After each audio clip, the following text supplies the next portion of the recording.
Alright, well, welcome everyone to this monthly's session, personal development session.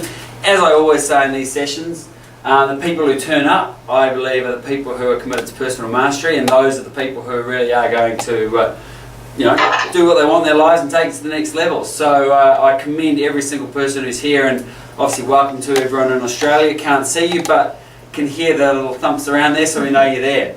So today's session, I'm really excited about it because I think that it really goes through what I believe are the three core things that anyone needs to master to create long-term success in their lives. And I sort of had a question that I asked myself, and led to me to these answers. And to I've done a lot of study with a lot of different people. A lot of this stuff comes from what I've learnt with Tony Robbins. And there's a lot of experts who have contributed to what I've learned to answer this question, which is how do some people create consistent and outstanding success in all areas of their lives? Because I believe that success leaves clues. And people who are able to create that consistent success in their lives, I believe, are doing something in a way that we can all use. And so I sort of studied people, looked at people, and try to really dissect what it is they do. And the thing is, I believe, is when it comes to modelling other people, a lot of people look at someone and go, they got those great results in their lives, I'm going to do what they did and get those results. And most of the time that doesn't work. And the reason for that, I believe, is because what you do is only a small part of actually what the success formula is. And while it's an important part, it's possibly the least important part. So that leads me on to these three core areas I believe to master to create long-term success in your life. But first of all, I just wanted to sort of touch on what is success, because obviously success means different things for different people. And I came up with this definition, it's not the right definition or the wrong definition, it's just mine. But I think that what I'm saying is success is personal. Success is a fulfilling life where you make consistent progress towards what's important to you, whatever that is, that is lived in a way that's good for you and good for other people. So, it's making progress to the things that are important to you, it's very personal, and it's not hurting anyone else. So that's kind of what I've used to define success, which is what's come out of what I'm going to share today. So I think the three critical elements to long-term success that we're going to go through each one of these is, one is strategy. That's what you do. The other one is story. It's the narrative you've got going on inside your head. And the third part of it is state. That's how you are in the moment. So what's strategy? Now I think the thing about strategy, as I touched on when we talked about modelling, is that strategy is what most people focus on. It's the what you do. It's the ask the question, how do I get this done? And you absolutely need a good strategy for consistent success. But the thing about strategy, as I believe, is it's not usually the problem. Because strategies are everywhere. Who would agree that if you want to get fit, there's a gym, there's a lot of different gyms. There's a lot of evidence around it. There's a lot of people who can teach you how to manage your money. There's a lot of people who teach you how to win in the stock market or do whatever. The strategies are everywhere. And I think that strategies, while you need a good strategy, it doesn't have to always be the best strategy in the world. But what underpins it all is what's important. Because I think that all of us are exposed to great strategies every single day, but we're not necessarily open to them because of what comes underneath this. Now, an example in my life was I used to drink really heavily, and I caused a lot of trouble for other people and for myself. And I had a lot of issues with police and medical school and all sorts of things. And there are a lot of strategies given to me. It's not hard to fix drinking too much. You just drink less or stop drinking. It's not rocket science. But it didn't happen for me for a long, long time. And I'll share later on as to why it didn't happen and what actually had to change for it to happen. The strategy wasn't the problem. The strategy was the simplest thing in the world, but it wasn't effective for me because I didn't have the other stuff in place. Who would agree with that? Who would agree that, who has wanted to achieve something in their life and they've gone out and got a strategy, they've got a personal trainer, they've got a coach, they've got a whoever, but they haven't got the results they wanted? Yeah. Who's experienced that? Yeah. And we all have, haven't we? It's, it happens every single day, and it happens way too often, and it's because people don't have this next part in place. What goes underneath your strategy is your story. Story is your beliefs. It's the narratives we tell ourselves. You know, this is the sort of whether you believe you can or believe you can't, you're absolutely right. The story is what's that little thing that's running in your head all the time, that little voice that's talking to you, and it's the beliefs, that structures that you hold, and they act as filters to your world. So I think there are three types of beliefs. You've got beliefs about cause. And, you know, the beliefs are going to be empowering, disempowering, or neutral. But generally they're either empowering or disempowering. I don't think there are that many neutral beliefs. Because I think you're either growing or you're dying. So beliefs about cause. Now, one of those beliefs might be it's in my genes. So, you know, there's bowel cancer is in my family, you know, I'm going to get it. Or, you know, it's in my genes. My family are the most unbelievably fit people who live to over 100. Same thing. It's the same belief, but it's either can be empowering or disempowering. There's beliefs about meaning. And, you know, that's kind of because X happened, it means Y. Now, the same thing, I believe the same thing can happen to any single person, and the meaning you take out of it is what's important. It's not the fact of what happened. You know, some business people go bankrupt, and that's the end, and they're out, and I know people who are like that. Some people do that, and they say, right, I've learned unbelievable lessons, that'll never happen to me, and I can come back stronger. And there are some people who do that too. You know, some people are raped, and it's the end. For some people, like Oprah Winfrey, it was what actually triggered her to go on to achieve all the incredible things she did, because she said to herself, because this happened to me, I'm going to do whatever it takes to make sure it doesn't happen to other people. It's the meaning we take out of it, it's not the actual events itself. And then there's beliefs about identity. You know, how much different are you going to live your life if you've got the identity of I'm an athlete, or if you have the identity of I'm a slob? Completely differently, aren't you? If you can see how with these beliefs, with these stories, you're going to seek out different strategies, or you're going to see strategies, and you're going to either make them work or make them not work, but you're going to do that purposefully, subconsciously. So, you know, as I said, the beliefs that we have, they filter the world.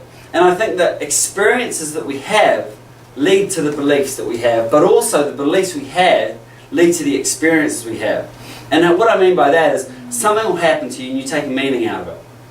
But then once you have that meaning, doesn't matter what happens to you, you're going to keep taking the same meaning out of it. Whatever experience you have is going to support the meaning you give it. And you're either going to have empowering beliefs about things or disempowering, but that's what's going to actually determine the experience you have. So this stuff really, really is important in terms of what strategy you're going to pick. I believe there are a couple of ways. There are only really, well, there are three ways, but and the last one I mentioned at the end, but there are really two methods you can use to actually change beliefs. And I think that first of all is identification. So it's actually becoming aware that, okay, this is what I believe about this area of my life. So you take a step back and you go, okay, this is an area of my life that I'm potentially not getting the go for that I want in. And what we'll do is when we get to the end is you can kind of look at, is it a strategy, is it a story, or is it the next thing? But if it's not a strategy, if you've got a trainer or whatever, say for example fitness, then what's the story you're telling yourself? And be honest with yourself. And if you say the story, well, the story is I'm telling myself is I'm a slob, therefore I'm never going to actually exercise, then you've got to change that belief if you want to. Two ways to do it. One is you can get references. Now these are experiences you can either take from your own life or equally as good as from other people's lives. They're positive facts that support a different belief. So you could get to get a new reference about something. You read biographies, you can watch movies, you can talk to people, whatever it is. But seeing those people who have made the progress that you want in their lives, then you can actually take a reference from their life and go, what do they believe? You know, how can I learn from them? Because that's where you go a step deeper from not what do they do, but what do they believe? And you can take that belief from them. The other way you can actually implant them in yourself is incantations. And, you know, it goes back as far as, who's read Think and Grow Rich by Napoleon Hill? Okay, it's a fantastic book, back from the early 20th century. And you know, he identified then, he said this was the only way to change beliefs. And there are not many others that have come along that are more effective. An incantation. It's just taking 5 minutes a day, and it sounds simplistic, but it's so, so important. If you believe you're a slob, then you've got to change that belief. You've got to go out and say, okay, whatever it is, I feel, and I think incantations can be done. This is something I've learned recently, that they can be done really powerful when you say, you give the emotion you're going to feel and then what it is you're going to achieve. So for example, is I feel, I love the health and vitality that I live with every single day. Is a totally different belief from I'm a slob. So you give the emotion that you're going to feel and the outcome you're going to get. And then you go out there 5 minutes a day for 30 days and you do it without missing it. There was a study done by NASA, which this was, I thought, was really, really interesting. And this is why you've got to do this for 30 days without fail. There was a study done by NASA where they got astronauts to put on glasses, convex glasses that flip the world up. And the idea was to get them used to living in no gravity. And what was really interesting is that the astronauts, without fail, every single one, between days 25 and 30, they kept the glasses on for the whole time. They didn't take them off. Between days 25 and 30, they started seeing the world the right way out. So what was happening there is their brain had adjusted and gone, okay, it was going to flip the image, and while they were wearing glasses that made the image upside down, their brain had adapted. What's really interesting is astronauts who had taken the glasses off at day 15, that at day 30 they didn't flip the world. They had to go another 25 or 30 days. Every time they took the glasses off, it reset back to zero. And I think this is a distinction to me. This is why so many people try this stuff and it doesn't work. It's because you've actually got to get your 30 days in without fail, without missing a single one, because you reset every time you miss. And just by doing it for 30 days, you can actually make a belief, you can change a belief. I mean, it's you think about a belief, it's like a neural pathway. And you've got it's a little path that's been run over and over and over and over. So it's really strong. So it takes time to actually forge a new path. And you've got to go over and over and over and over. You miss it for a day, you're back to that old structure, you're back to square one. So it's really, really important. The thing about it is you need an empowering belief system to find the right strategy. Because people will tell a story, their belief system, in a way so that they don't have to maximize efforts towards a strategy because they're afraid they might fail. And this was something to me that I thought was so interesting, that you are going to, as I said, your belief systems, your story, are going to shape your experience of the world. They're going to shape the strategies that you use. An athlete is never, someone who sees themselves as an athlete, is never going to spend all day on the couch eating takeaways. It just doesn't fit their model of the world. Their strategy is going to be different. Whereas as someone who says, I'm a slob, is going to find a different strategy. And I think it's so, so important. Sometimes to get out of the story, you have to be triggered by hunger and desire. Well, you always have to be triggered by hunger and desire. You've got to want it enough. Because if you want it enough, then you will break through the story that's limiting you. And that's what happened to me in my life when in 2002 I had the head injury. I had the head, probably most people know the story, but I tried to do a backflip off a 2-metre high wall and I landed on my head. And I was in a coma for a couple of days, and my parents got the phone call at 2:30 in the morning saying, get to Dunedin, we don't know if your son's going to wake up. But I did wake up, 2 days later. And I think you have good days in your life and you have bad days, and you don't know which is which at the time. So I woke up in the bad, and everyone would have said it was a bad time in my life, it was a bad day. But I woke up, the doctor said, you're not going to return to medical school, you probably won't get back to full function, you certainly never ski again. And these are things that are all really important to me. But what I got out of that is for my life to change, I had to change. And I got hungry enough, I got enough of a desire that I realised that I had to raise my standards in my life and make a change. And so that's what it took for me to change the story that, hey, I'm just a boozer, to I can do whatever it takes to get well. And that was the story that changed, because the strategy wasn't hard, stop drinking. It was not a rocket science strategy, but I just had to get hungry enough to change my story to allow myself to do that. If I hadn't done that, and I'd kept living in the way that I had been living, then I wouldn't have recovered. I wouldn't have got back to medical school. I wouldn't have recovered full brain function. I wouldn't have been able to get back to the sports and everything that I enjoy. So it was getting hungry enough to break through the story that was limiting me at that point in my life. So I mean, I just, think about in your life where you've had a strategy, you know you've got a good strategy. The strategy is very rarely the problem because there are so many good strategies. You want to get fit? Go running. Go to the gym. Whatever it is. It's not that hard. It's just there's a story, a little rat that's going around a little wee wheel that's stopping you actually implementing that. Or, on the other hand, it's a story that is making sure you implement it. That means that you can't fail because you've got a different story about what it is that's important to you. So the story is really important. If you go another step, then there's another area that you can look at which shapes the stories that we're running, which therefore shape the strategies that we're adopting. And that's state. Now, I've talked to people about state before, so most of you will have come across it. But I think that what I wanted to do in this session was really put it into a framework as to why it's important and what it's influencing. Because the state is the mood we're in. It's our state of mind. It's kind of just the where we are situationally at that moment in time. And the thing is that the states we go to become the filters of our stories, and therefore they become the filters of the strategies that we adopt. So, whether those are disempowering or empowering. So if you regularly go to a low state, we get quite comfortable in the states that we go to regularly, whether we like them or not. But a low state is going to give you a different story, which is going to give you a different strategy. Whereas a peak, state is going to give you a different story and therefore a different strategy. So the question, they ask is how do you change your state? Because that opens up the possibility of changing your story, which is critical to everything. And if you think about it, if someone's grumpy, if someone is just a grumpy person consistently, that's the state they go to. They're not a grumpy person, they do a state of grumpiness consistently. What's wrong with the world?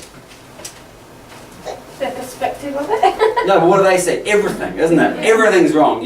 Nothing's right. You're grumpy, you're angry with people, nothing's right. What about a different state, like when you're in love? What's wrong with the world then? Absolutely. Nothing. Nothing is a problem, is it? She says, or he says, depending on who you are, she says, can you take out the trash? Take out the trash. And you skip off. Happy days. Where's more trash? Give me another job. Whatever it is. So we like clear. I put it on tape. Or if you're in a grumpy state, take out the trash. Trash. What are you talking about? It's the state you're in will determine so much of how we filter the world. As I said, states are comfortable. Good states and bad states are comfortable because we go there so often. And the thing about states is that emotion creates motion or lack of motion.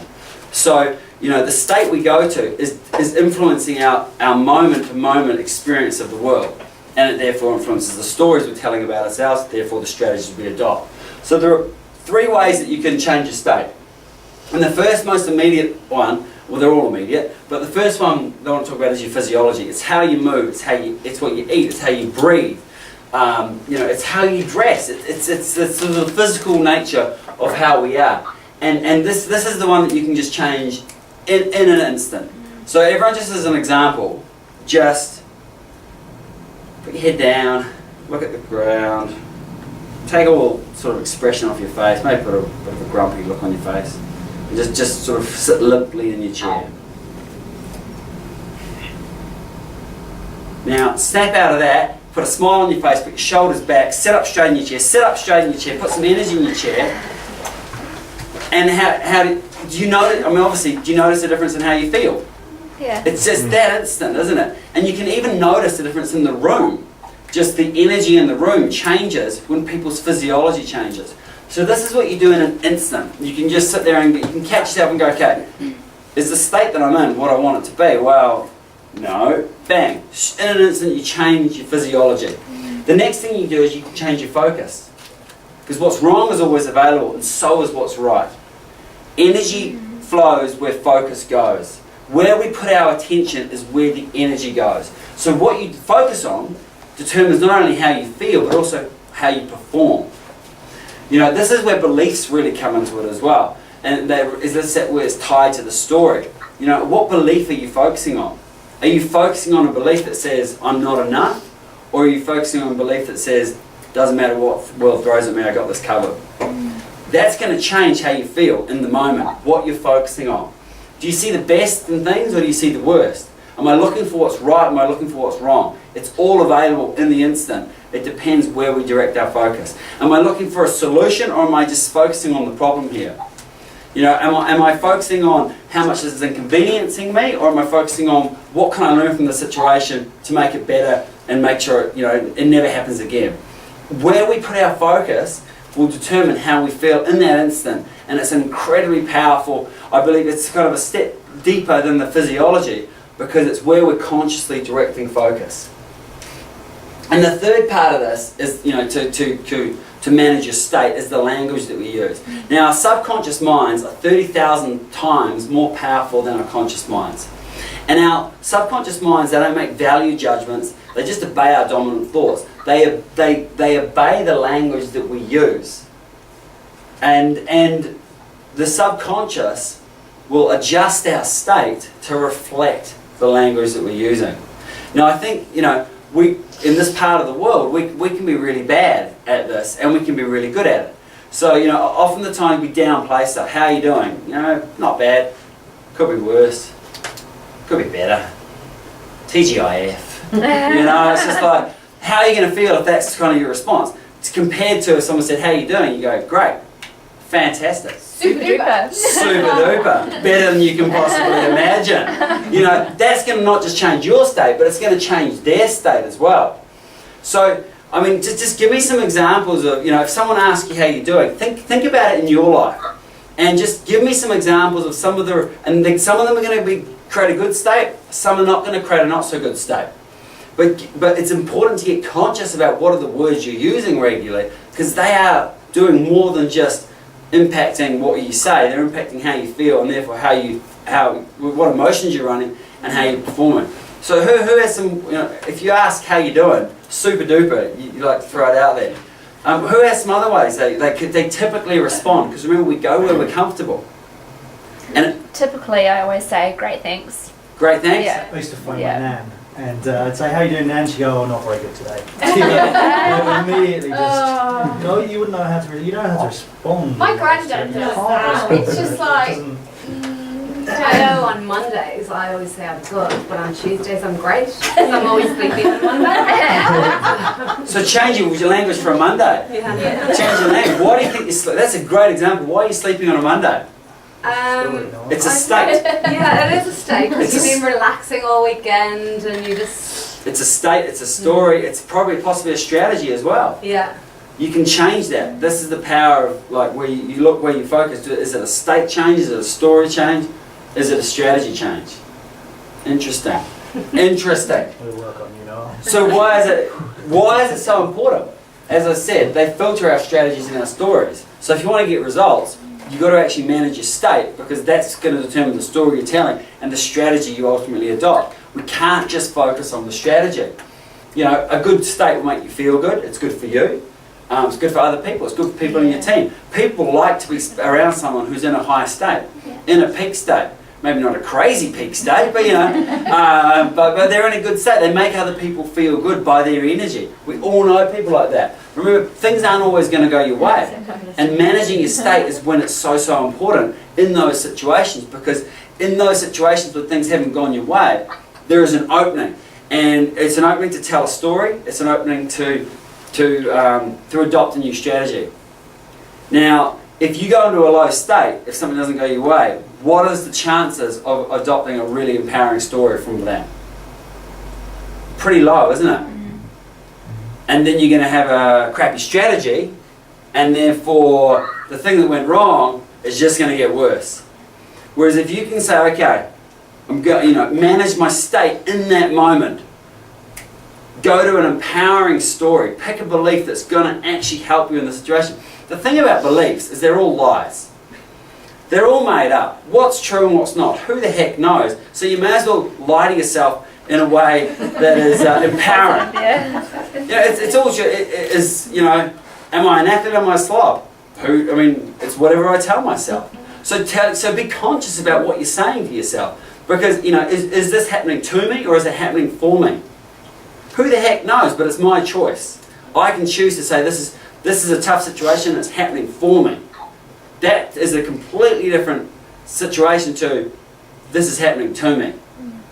So it's all made up, and we get to choose it.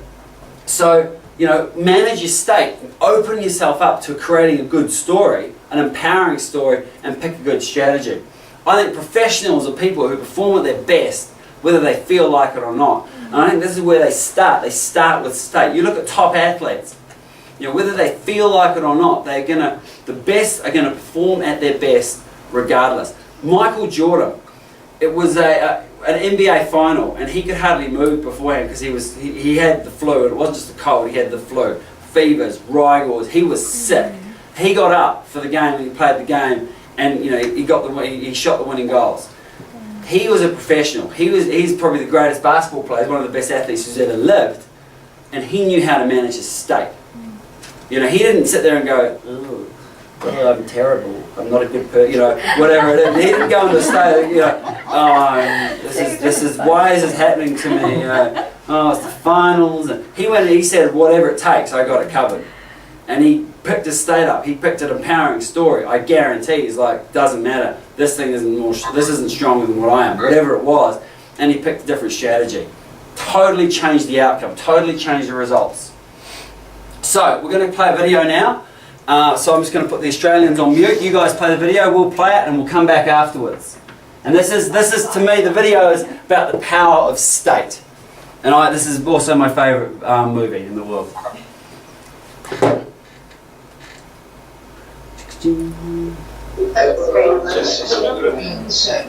Hello?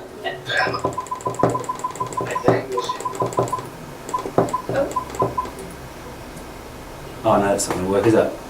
Okay, we're just going to... On Skype, okay? What we're going to do, we are going to mute on Skype. That's a great call. I don't know how to do that. Microphone. Is it my microphone? Yeah. That's muting you, they're not. Yeah, I'm just going to hang them up. Mute. And we're going to go back to this. It's all about us. Here we go. Do you have to refresh the page?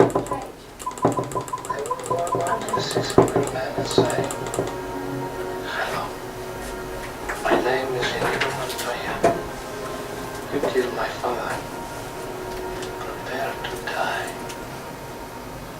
Hello. My name is Inigo Montoya. You killed my father. Prepare to die.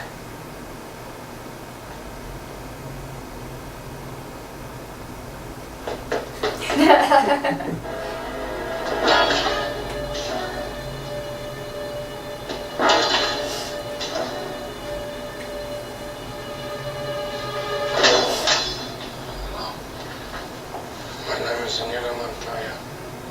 You killed my father. Prepare to die.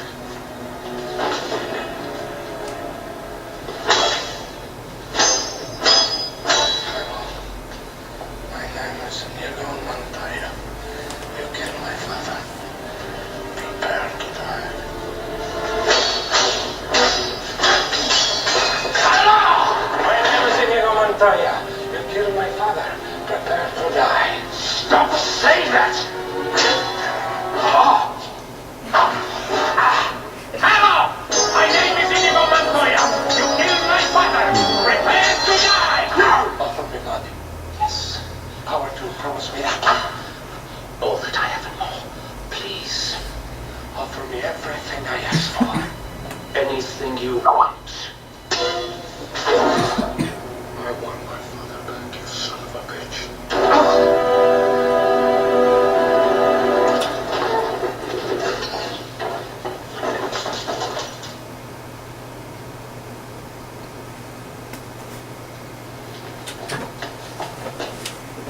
Princess Bride. What a movie.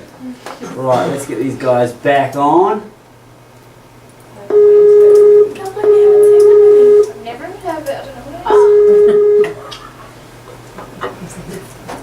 Alright, we'll just share screens. Hi there, we'll share screens again. Still muted us. What's Oops. You hear us now?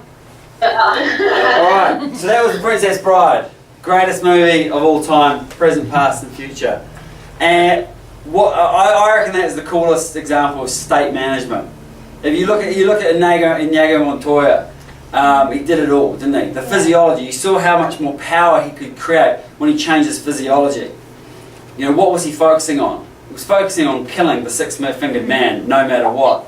And the language that he used was empowering to him. So I just think that's a great example of what you can do and how you can change your state and the different results you're going to get from that. So,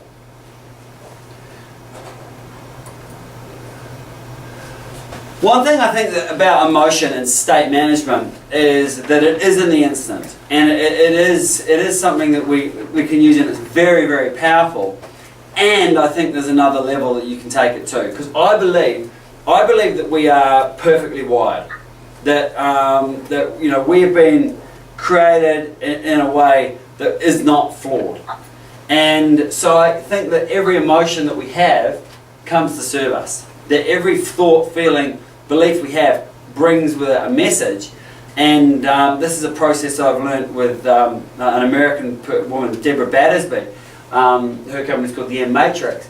But it's that everything has a message and it comes to serve us. So while we can change the state in a moment, if we don't actually ever get what that emotion is or that message is, then it's going to come back to us.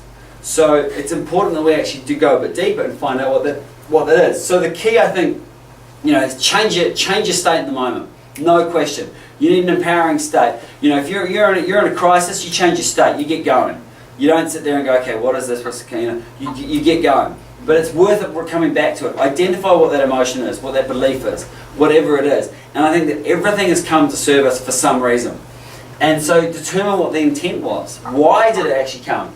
You know, how has it helped me? Because everything has come and is going to have helped us at some level, at some point. I think the problem is that we don't actually get the message from it and we don't allow it to move on and go. So for example, anger. If you live in anger, you're going to get sick. No one's going to like you. And you know, it's just life's going to be a bit tough. But anger comes for a reason. Anger comes with the message of, you know, you need to fight for your life, or you need to draw on everything you've got, because this is not acceptable, not another minute, another moment. And if you can take that and move through, you know, and use it in the moment, it's incredibly powerful. But if you don't actually get that message and you hold on to it, then it becomes a problem. And so then once you've got the message, you can allow it to go. So there are all sorts of processes around this that you can do, but ultimately you get refilled with what the truth is for you at that time. So this is just a belief I have, and I just wanted to share it just to say, you know, if you're having to manage your state so hard all the time, then it's like, okay, what's underneath that? What is driving that? Why do I keep going to this other disempowering state? What is the reason for that? Let's find that and let that go. So it's just a little bit deeper, and I think I just wanted to share that, because I think that sometimes we can be really harsh on ourselves, saying, you know, I go to this empowering state all the time, and I've got to manage it all the time, or whatever it is.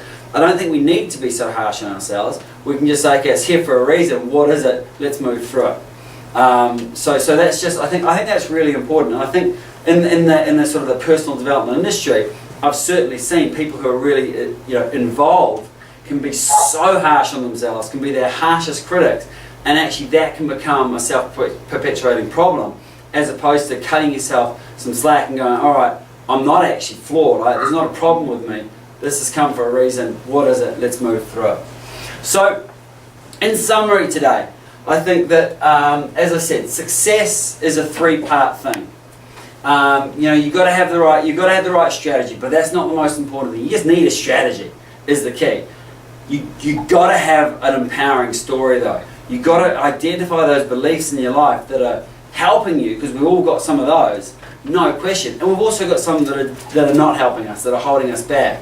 So learning how to change those beliefs, if that's the problem, you got to want it enough. You got to have the desire. No one can make you want it other than you. And I think that sometimes a way to do that is to determine, is actually look at it and go, why is this a must for me to change? What's it going to do for me? What's it costing me?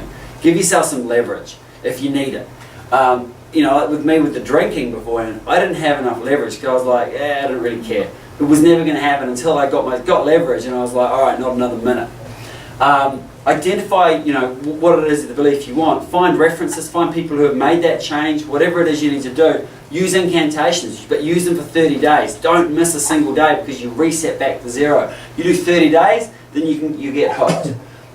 Or is it a state? Because the state is, remember, what we filter the world through. So am I in a disempowering state, which means that I'm picking a disempowering story, which means that I'm not picking a strategy that's going to get me where I need to go? Or am I putting myself in a state because I manage my physiology, I manage my focus, I manage the language that I'm using, so I'm in an empowered state, so I pick an empowering story and I pick the right strategy, or I pick any strategy, because there's a lot of good strategies, and I make it work no matter what. Because how many strategies are there to get to where you need to go most of the time? There's a lot, aren't there? There's a lot of good ways. There's different exercise regimes, different diets, different marketing strategies, different sales strategies, there's so many different ways, and some are better than others, and most of them will get you there as long as you're telling yourself the right story, as long as you're managing your state, which filters those stories that you tell. You can change it in an instant. That's the thing. You can change your state in an instant just by changing your physiology, just by changing what you're focusing on, from focusing on the problem to the solution, from focusing on is this happening to me, or is this happening for me? Change that focus immediately, change your physiology immediately, change the language that you use, and that's going to change the filter of those stories. It's going to change the strategy that you then use. And also, just in summary again, don't be too harsh on yourself. Cut yourself some slack sometimes and go, okay, is this a state that I'm having to change a lot? Okay, well, why does this keep happening for me? What is it that I need to actually learn from this so that it doesn't keep happening to me? And it happens for me. And then you can let it go.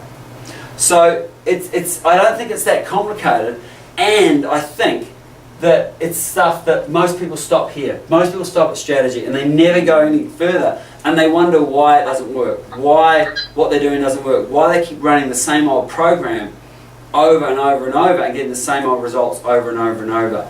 It was Einstein who said that definition of insanity is to do the same things and expect different results. And I think that the step, he's not just referring to doing the same things. He's referring to thinking the same things, to running the same stories, the same beliefs, the same state. Just getting a new strategy is not going to be enough. You've got to change that story. You've got to change the state that you're in, because that's the definition of insanity, running the same belief of I'm a slob, I'm a slob, I'm a slob. And that's doing the same thing. You might get all these different strategies, but ultimately the driver is the belief. Compared to if you change it to, I feel fantastic because I love being an athlete every single day. Whatever it is you change to, that's the definition of making a change, and you're going to get different results by doing that.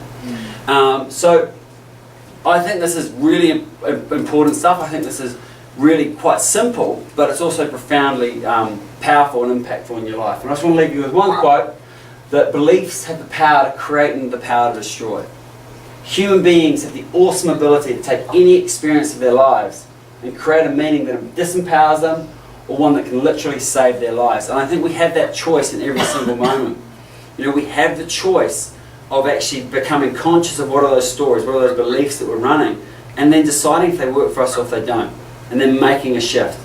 So, if you're looking at an area of your life, if you want better results, or if you're just not getting the results that you want, or you are getting good results and you want even better results, look at it and identify where's the issue. Is it a strategy problem?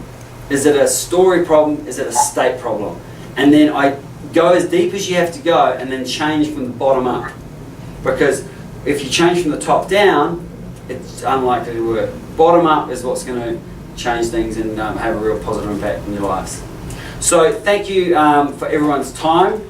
I will now open it up to any questions that people might have related to any of this or anything in general.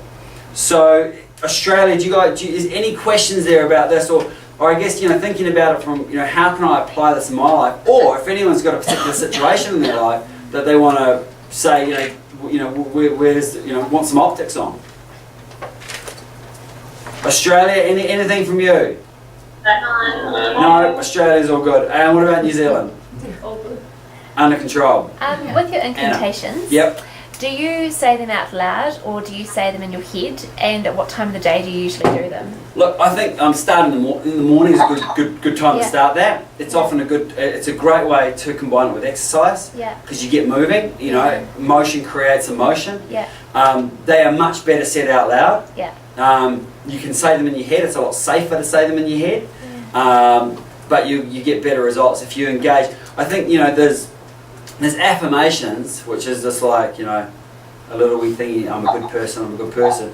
Incantations, you've got the language you use, Yeah. you also got the intensity and the physiology you bring to it and the emotion you bring to it. Yeah. So, you know, from saying, you know, getting out there and going for a run, or in the morning, say, doing it in your head going, I love living in health and vitality.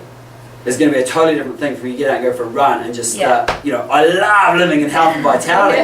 You know, I revel in my health and vitality. You get out there and you engage yourself, you're going to convince yourself a lot quicker. Yeah. So Cool. yeah, I think I like it's it. important. How much, I think, you know, the answer to that is whatever you bring, you're going to get out. You don't bring much to it, Yeah. you either get something So out, you've got to you bring engage everything the to state it, as well. you're going to get everything out. Because there's a level of commitment as well. Yeah. And I think that the subconscious mind will see that level of commitment and say, okay, you know, they're kind of into it. Yeah. Or this person is committed. Well, I better get out of the way because they're on a path, and Yeah. I can't Yeah. stop that. Cool. Awesome. Yeah. Thanks. Thanks. Any other questions? No. All right. Well, thank you everyone for your time. As I said, the commitment to mastery, I think, is what separates, you know, the sort of the people who talk about it from the people who do it. And everyone who who turns up to this, I believe, is committed to mastery, is committed to actually delivering those results in their lives, not just talking about it. Because learning stuff is great, taking action on it is what's important. So I encourage you to go out there this month and actually look at, well, what is working for me and what's not working for me. What strategies am I using? Is that really the problem? Probably not. Okay, what story am I running? What belief system have I got? Or is it my state that I need to change in an instant so that I can open up the door and have a different filter, to have a different story, to have a different strategy, and ultimately different results in your lives. So thank you very much for your time. Most appreciated. Have fantastic months. Thank you.